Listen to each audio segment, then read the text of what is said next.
ఆంధ్రప్రదేశ్లో final voting figures వచ్చాయి. Nearly 82% voting, 81.86%, nearly 82% voting. So అఫీషియల్గా 2019 ఎన్నికలతో పోలిస్తే 2% ఎక్కువ పెరిగింది. 2% భారీ పెరుగుదలన అంటే మనకు ఆ ఫిగర్ చిన్నగా కనబడచ్చు, కానీ బేస్ ఆల్రెడీ 80% ఉండగా ఇంకా 2% పెరగడం. సో ఇదొక సిగ్నిఫికెంట్ ఇంక్రీజ్ గానే భావిస్తున్నారు. ఎందుకంటే బేసే చాలా ఎక్కువ ఉంది. 50-60% ఉన్నప్పుడు 2% పెరిగితే అంత సిగ్నిఫికెంట్ కాదు. 80% ఉండగా 2% పెరగడం డెఫినెట్లీ సిగ్నిఫికెంట్. సో ఈ సిగ్నిఫికెంట్ ఓటింగ్ ఏ మెసేజ్ ఇస్తుంది అని ఎవరికి వారు గుబులుగా ఉన్నారు, ఆనందంగా కూడా ఉన్నారు. సో తెలుగుదేశము కూటమి వారేమో ప్రభుత్వ వ్యతిరేకత ఉంటేనే ప్రజలు ఇంత భారీ ఎత్తున వచ్చి ఓట్లు వేశారు కనుక ఖచ్చితంగా ఇది జగన్మోహన్ రెడ్డికి వ్యతిరేకతే అని కూటమి నమ్ముతోంది. కూటమి నమ్మడమే కాదు, వైఎస్ఆర్ కాంగ్రెస్ పార్టీ నాయకుల్లో కూడా ఎక్కడో ఒక చోట బయటికి ధీమాగా ఉన్న వారిలో ఆందోళన కూడా కనబడుతోంది. అంటే ఏమై ఉండవచ్చు, మరి ఇంత ఎక్కువ మంది ఓటేశారు.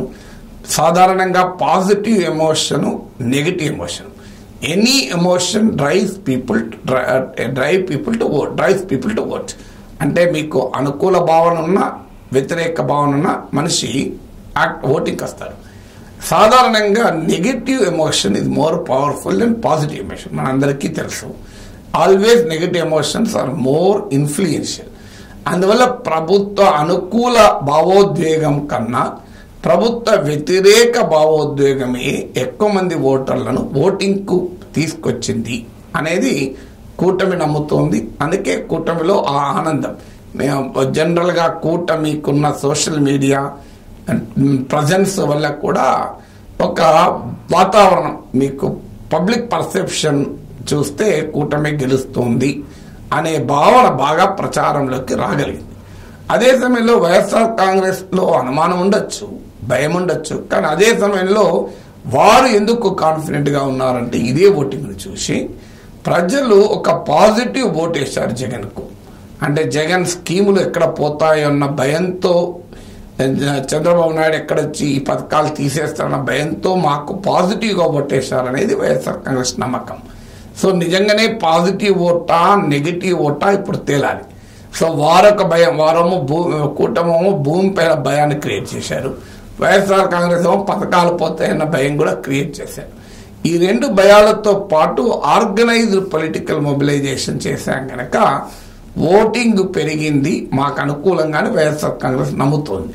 ఉదాహరణకు వాలంటీర్ వ్యవస్థ ఒక కీలక పాత్ర పోషించింది ఓటింగ్ పెంచడంలో. ఎందుకంటే 50 మంది ఓటర్లకు ఒక వాలంటీర్ ఉంటారు. గత 5 ఏళ్లుగా ఆ వాలంటీర్లకు ఓటర్లకు మధ్య ప్రత్యక్ష సంబంధాలు ఉన్నాయి.